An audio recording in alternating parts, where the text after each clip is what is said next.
प्यारे दोस्तों नमस्कार। मैं एक बार फिर से आप सभी का स्वागत करता हूँ इस क्लास में। तो आज की क्लास में हम त्रिकोणमिति के कुछ अनुप्रयोग कंटिन्यू करने वाले हैं। देखिए चैप्टर का नाम है त्रिकोणमिति के कुछ अनुप्रयोग।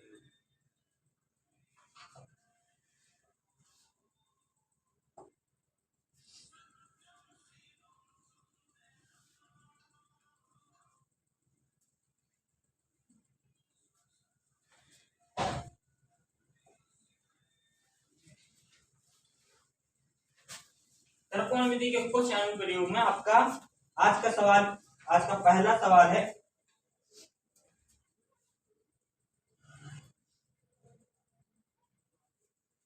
एक हवाई जहाज जो कि 1000 मीटर की ऊंचाई पर उड़ रहा है पर स्थित मनुष्य उत्तर की ओर शत्रु की एक पनडुब्बी को 30 डिग्री के अवनमन कोण पर तथा दक्षिण की ओर एक युद्धपोत को 45 डिग्री के अवनमन कोण पर देखता है।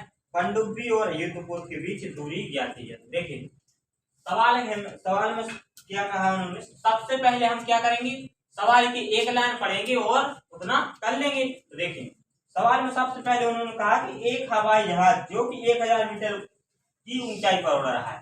अब हवाई जहाज है तो हवाई जहाज कहाँ पर उड़ता है, हवा में उड़ता है। 1000 मीटर की ऊंचाई पर उड़ रहा है तो हम मान लेंगे कि ये यहाँ पर तो है जमीन या फिर समुद्र, जमीन या फिर समुद्र, क्योंकि वो समुद्र के ऊपर उड़ रहा है। अब देखिए जब ये समुद्र हो जाएगा तो यहाँ से 1000 मीटर की ऊंचाई पर क्या उड़ रहा है, यहाँ पर एक हवाई जहाज उड़ रहा है या नहीं उड़ रहा है। तो 1000 मीटर की ऊंचाई पर हमने क्या कर दिया, एक हवाई जहाज को बना दिया। अब देखिए हवाई जहाज ऊंचाई पर उड़ रहा है पर स्थित मनुष्य उत्तर की ओर शत्रु की एक पनडुब्बी को 30 डिग्री के अवनमन कोण पर तथा देखिए यहाँ पर एक हवाई जहाज उड़ रहा है। हवाई जहाज में एक मनुष्य है जो कि उत्तर की ओर देख रहा है तो 30 डिग्री का कोण बना रहा है। क्या देख रहा है, उत्तर की ओर, उत्तर की ओर शत्रु की एक पनडुब्बी को, तो शत्रु की एक पनडुब्बी को देख रहा है। तो उत्तर की ओर वो क्या कर रहा है, देखिए यहाँ पर हवाई जहाज, यहाँ से एक आदमी ने देखा उत्तर की ओर एक शत्रु की पनडुब्बी को, वो कितने डिग्री का कोण बना रहा है, वो 30 डिग्री का, 30 डिग्री के अवनमन कोण से। देखिए क्योंकि ऊपर से नीचे की ओर देख रहे हैं तो कौन सा कोण बनेगा, अवनमन कोण बनेगा। कितने डिग्री का अवनमन कोण बना रहा है, 30 डिग्री का। तुमने क्या कर दिया, उत्तर की ओर 30 डिग्री का अवनमन कोण बना दिया। अब क्या है, तथा दक्षिण की ओर एक युद्धपोत को 45 डिग्री के अवनमन कोण पर देखता है। तो दक्षिण की ओर भी एक युद्धपोत देख रहा है। क्या करेंगे, एक युद्धपोत दक्षिण की ओर, यहाँ पर एक युद्धपोत है और यहाँ पर एक पनडुब्बी है। युद्धपोत को देखने पर कितने डिग्री का कोण बना रहा है, वो 45 डिग्री का बना रहा है। नहीं, 1000 मीटर की ऊंचाई है, 30 डिग्री यहाँ पर बन रहा है, 45 डिग्री यहाँ पर बन रहा है। अब हमें ये बताइए कि यहाँ पर इस त्रिभुज में 90 डिग्री का कोण कहाँ पर बनेगा, कहां पर बनेगा 90 डिग्री कोण, सिंपल है कि यहाँ पर बनेगा और यहाँ पर बनेगा, बनेगा नहीं बनेगा। अब हम क्या करेंगे, इसे ए बी सी और डी इस प्रकार से मान लेंगे। अब देखिए हमने निकाल लिया क्या, पनडुब्बी और युद्धपोत के बीच की दूरी क्या है। यहाँ पर तो है पनडुब्बी और ये है युद्धपोत। अब हमें क्या करना है, इन दोनों के बीच की दूरी ज्ञात करना है। मतलब कहने का ये है कि यहाँ से लेके यहाँ तक की कुल दूरी हमें ज्ञात करनी है नहीं। तो यहाँ से लेके यहाँ तक की कुल दूरी क्या है, BC है। तो हमें BC ज्ञात करनी है और BC को हम ज्ञात करने के लिए कैसे ज्ञात करेंगे, पहले हमें DC का पता होना चाहिए और BD का पता होना चाहिए, तभी तो BC आएगी। क्योंकि DC और BD को हम जब जोड़ देंगे तो क्या आ जाएगी, पहले BC आ जाएगी नहीं आएगी। तो हम क्या लिख देंगे, BC बराबर DC प्लस BD। इतना आप सभी को समझ में आया। अब देखिए अब यहाँ पर देखिए एक 30 डिग्री वाला त्रिभुज बन रहा है, समकोण त्रिभुज, तो एक बन रहा है 45 डिग्री वाला। हमें ए वाली भुजा मालूम है। अब ये बताइए कि ए वाली भुजा 30 डिग्री के अनुसार ए वाली भुजा यहाँ से लेके यहाँ तक वाली भुजा कौन सा क्या कहलाएगी, लंब कहलाएगी। क्योंकि कोण के सामने वाली भुजा क्या कहलाती है, लंब कहलाती है। तो 30 डिग्री के अनुसार ए वाली भुजा लंब कहलाएगी। हम क्या करेंगे, पहले लिखेंगे tan 30 डिग्री बराबर, आपको वो तो लिखना ही क्या दिया है, ये दिया है और ये हमें निकालना है। ये सब पहले लिख लीजिए, उसके बाद ये करना है, क्योंकि वो तो हमने पिछले कई सवालों में बता चुके, इसलिए अब हम डायरेक्ट करा रहे। देखिए tan 30 बराबर क्या होता है, लंब बटे आधा। लंब क्या है, 30 अंश के अनुसार लंब कौन सा है? एडी है, एडी। तो देखिए यहाँ पर क्या आ जाएगा, एडी अपॉन में आधार कौन सा है? बी और डी। 30 डिग्री के अनुसार आधार कौन सा है? बीडी। तो हम क्या लिखेंगे? एडी अपॉन में बीडी। इतना आप सभी को समझ में आया? देखिए लंब का मान क्या हमें दिया है, मतलब एडी का मान दिया है, क्या दिया है? 1000 मीटर, मीटर में ही है। हाँ 1000 मीटर दिया है हमें एडी का मान, तो क्या लिखेंगे? 1000 बटे बीडी का मान क्या दिया है? बीडी का मान दिया है? नहीं दिया है, क्या लिख देंगे? बीडी को ज्यों का त्यों लिख देंगे। tan 30 अंश का मान कितना होता है? 1/√3 बराबर में क्या आ गया? 1000 बटे बीडी। इतना आप सभी को समझ में आया? देखिए हमें निकालना है यहाँ पर बीडी का मान। बीडी का मान कैसे निकालेंगे? बीडी को यहाँ पर गुणा होगा जाएगा, 1√3 का गुणा वहां पर हो जाएगा, तो बीडी बराबर क्या आ जाएगा? बीडी का 1 में गुणा होगा तो बीडी आ जाएगा, और √3 का गुणा 1000 में होगा तो क्या आ जाएगा? 1000√3। समझ में आया आप सभी को? हमने बीडी का मान निकाल लिया। अब हम क्या करेंगे? अब निकालेंगे डीसी का मान, और डीसी का मान कौन से त्रिभुज से निकालेंगे? 45 डिग्री वाले त्रिभुज से। तो हम क्या करेंगे?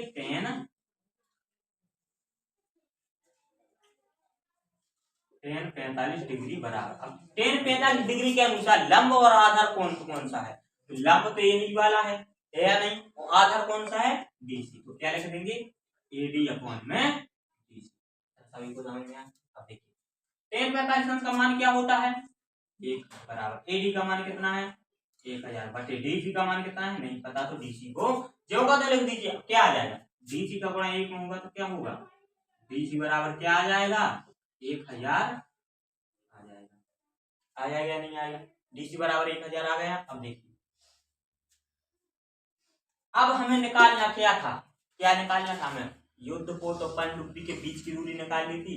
युद्धपोत यहाँ पर है और पनडुब्बी यहाँ पर है, इन दोनों के बीच की दूरी कौन सी है? बीसी है बीसी। तो बीसी को हम कैसे निकालेंगे? जब डीसी और बीडी को जोड़ देंगे तभी निकलेगी। हम क्या लिखेंगे?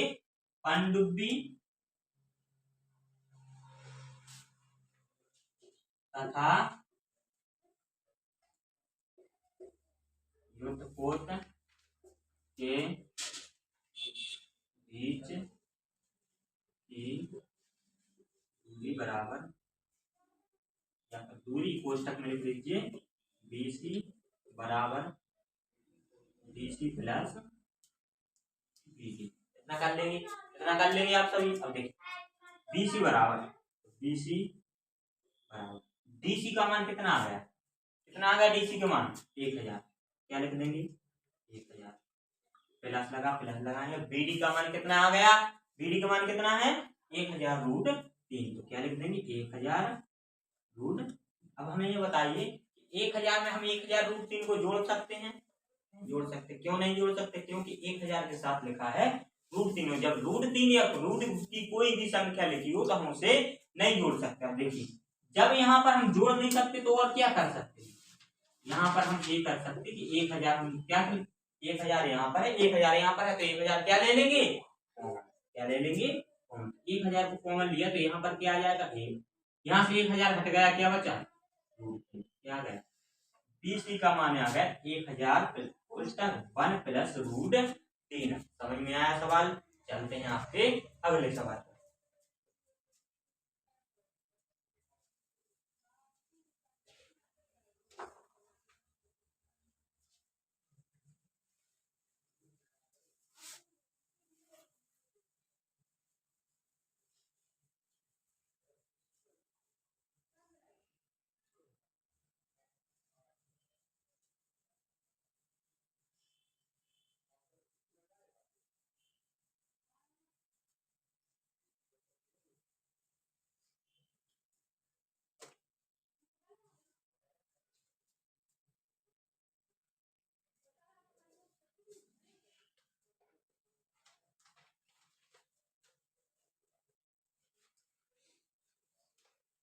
अब देखिए आपका दूसरा सवाल है,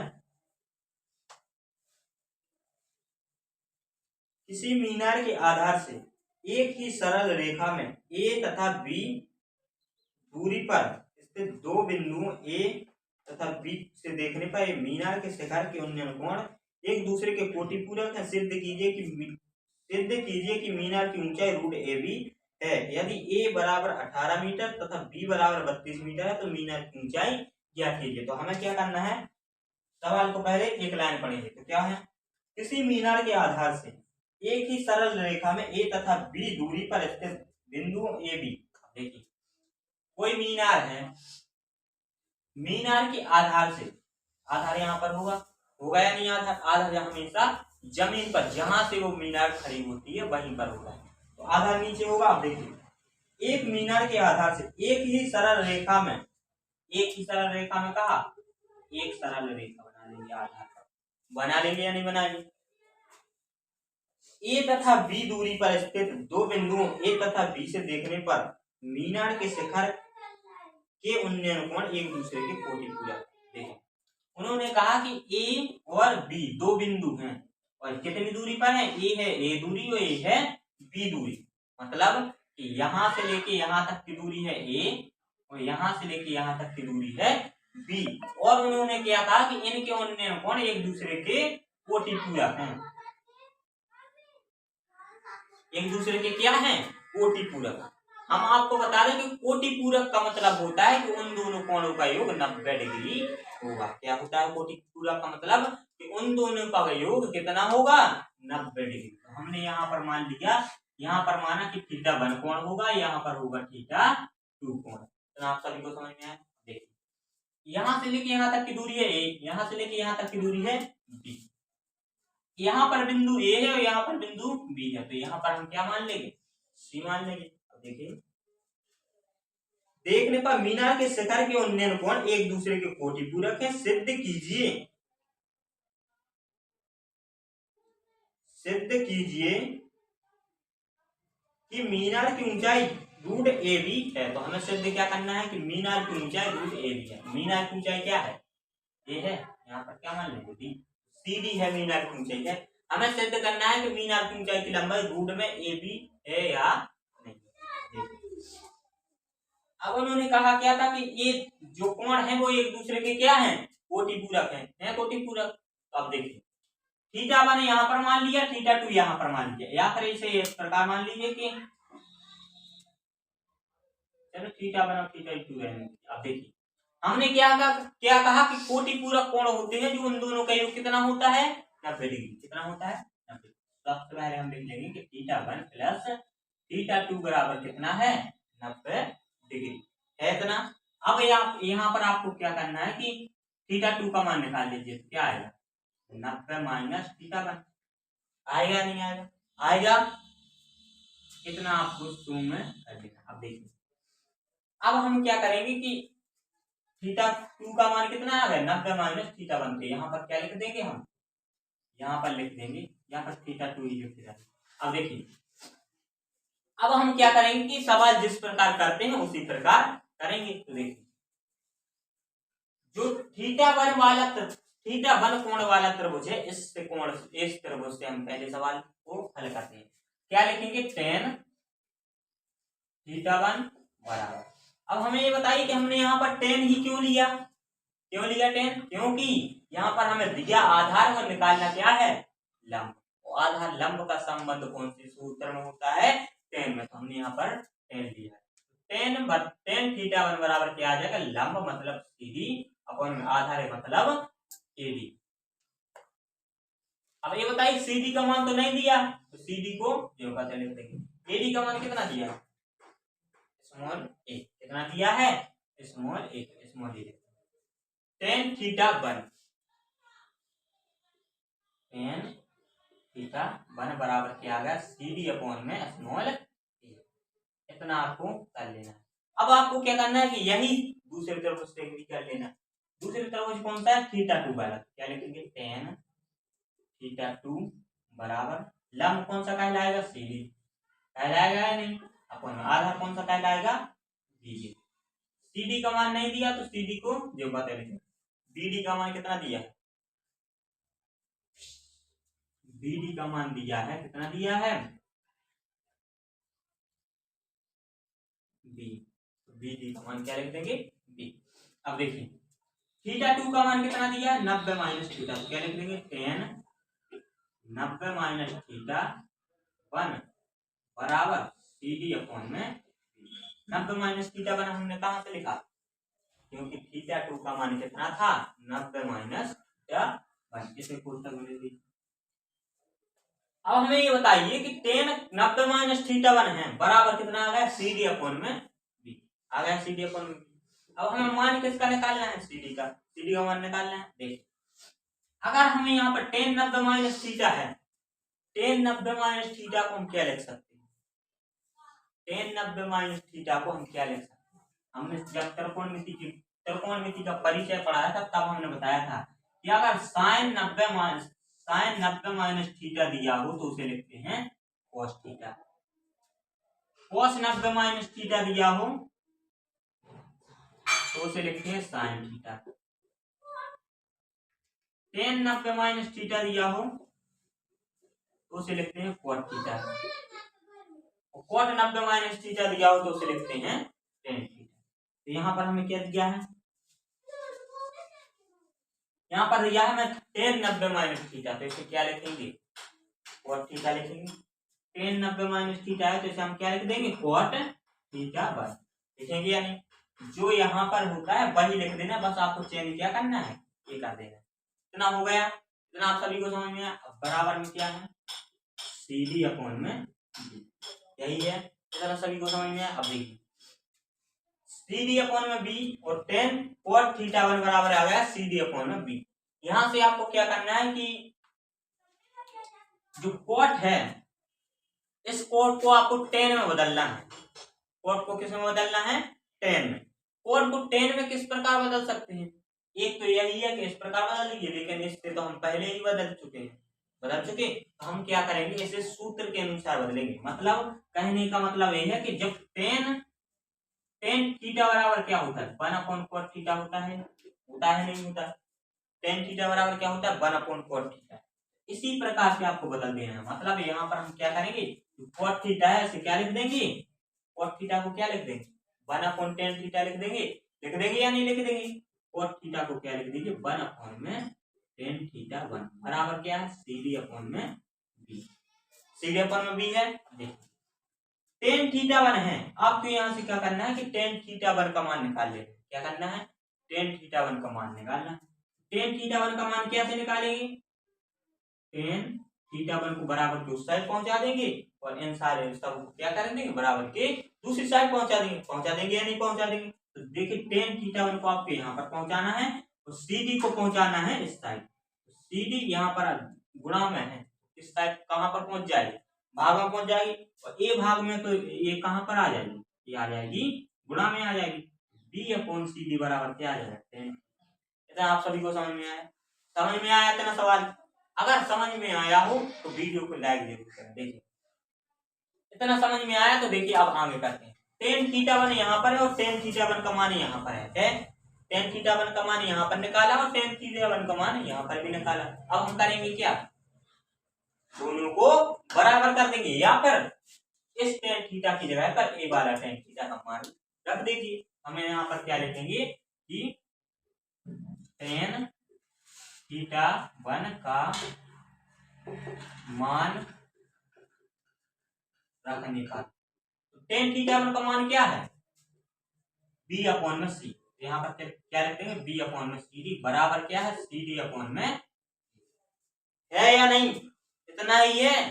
अब देखिए सी डी का सी डी में गुणा हो जाएगा, ए का बी में गुणा हो जाएगा, तो क्या होगा ए का बी में गुणा होगा तो क्या आ जाएगा ए बी आएगा या नहीं आएगा, सी डी का सी डी में गुणा होगा तो क्या आएगा सी डी स्क्वायर, क्या आ जाएगा सी डी का होल स्क्वायर।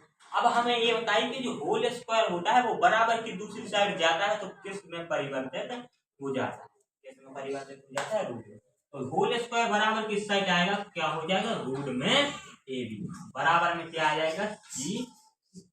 अब हमें ये बताइए क्या हमें यही सिद्ध करना था, यही निकालना था कि सिद्ध कीजिए कि मीनार की ऊंचाई ए बी है।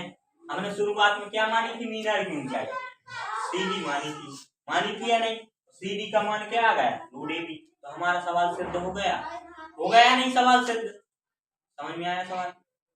देखिए पहले हमने इसमें क्या किया तो उन्होंने कहा था कि ये दोनों कोण कैसे हैं, एक दूसरे के कोटिपूरक हैं। कोटिपूरक में पूरक, पूरक कब होते हैं कोण, जब उन दोनों का योग 90 डिग्री यही तभी होते हैं। तो हमने क्या किया, थीटा 1 और थीटा 2 बराबर प्लस में लिख के और 90 लिख दिया।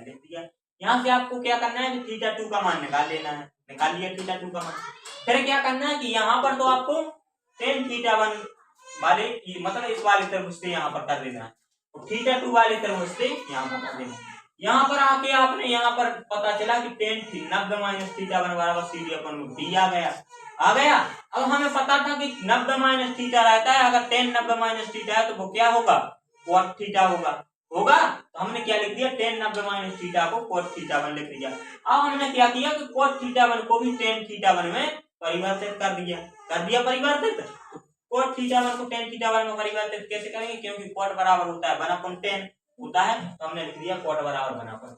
यहाँ से हमने टेन थीटा 1 का मान निकाला और इस टेन थीटा 1 के मान को कहां पर रख दिया, यहाँ पर। तो यहाँ पर मान रख दिया तो अब क्या होगा, CD का CD में गुणा होगा और CD स्क्वायर बराबर में रूट AB आ गया।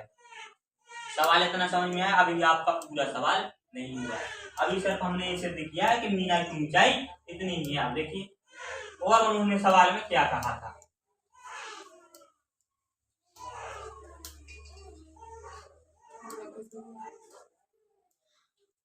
और उन्होंने सवाल में आगे कहा था कि यदि A बराबर 18 मीटर तथा B बराबर 32 मीटर है तो मीनार की ऊंचाई ज्ञात कीजिए। देखिए अब हमारे पास मीनार की ऊंचाई क्या है, तो यहाँ पर हम लिख देंगे अतः मीनार की ऊंचाई बराबर रूट AB। क्या हो गया, ये हो गया सिद्ध। तो क्या लिख देंगे, सिद्धम लिख देंगे। अब देखिए मीनार की ऊंचाई रूट AB है। अब उन्होंने कहा कि जो A का मान 18 मीटर है और B का मान 32 मीटर है, तो मीनार की ऊंचाई ज्ञात कीजिए। तो हम क्या करेंगे कि A का मान तो रख देंगे 18 गुणा B का मान क्या रख देंगे 32 बराबर क्या है मीनार की ऊंचाई है। मीनार की ऊंचाई, क्योंकि मीनार की ऊंचाई बराबर क्या था रूट AB, तो हमने A का मान भी रख दिया और B का मान भी रख दिया। अब A B का मान निकला कहां से, क्योंकि उन्होंने सवाल में देखिए लिख कर दिया है कि A बराबर है 18 मीटर और B बराबर है 32 मीटर। तो क्या है, A बराबर हमने 18 रख दिया और B बराबर 32 रख दिया। अब जब ये मान रख दिया तो इससे मीनार की ऊंचाई ज्ञात कीजिए उन्होंने A कहा है। अब देखिए 18 के जब 32 में गुणा करेंगे तो क्या आएगा, याद है इसे इसके डायरेक्ट अपन क्या करेंगे, दो के फैक्टर बना लीजिए जिससे हमें वर्गमूल निकालने में आसानी होगी। देखिए यहाँ पे आप क्या करेंगे कि इसे 9 गुणा 2 लिख दीजिए, 18 9 गुणा 2। 32 को क्या करेंगे कि 2 गुणा 16 लिख दीजिए, लिख देंगे। इतना आप सभी को समझ में। अब हमें ये बताइए कि 9 का वर्गमूल क्या होता है, 3 होता है। डबल 2 है, इनमें से 2 दूनी क्या हो जाएगा 4, तो 4 का वर्गमूल क्या होता है 2। या फिर इसे डायरेक्ट कर सकते हैं कि डबल 2 है तो इनका वर्गमूल क्या होगा 2 होगा, तो 2 भी बाहर निकाल देंगे। जिस का वर्गमूल आता है उसे आपको क्या करना है बाहर निकाल देना। 16 का वर्गमूल क्या होता है 4। इन सभी का गुणा कीजिए, उत्तर पाइए। 3 दूनी 6 और 6 चौकी 24, 24 आपकी क्या आ गई मीनार की ऊंचाई। सवाल समझ में आया, उम्मीद करते हैं कि आप सभी को ये वीडियो समझ में आई हो। अगर वीडियो समझ में आई हो तो वीडियो को लाइक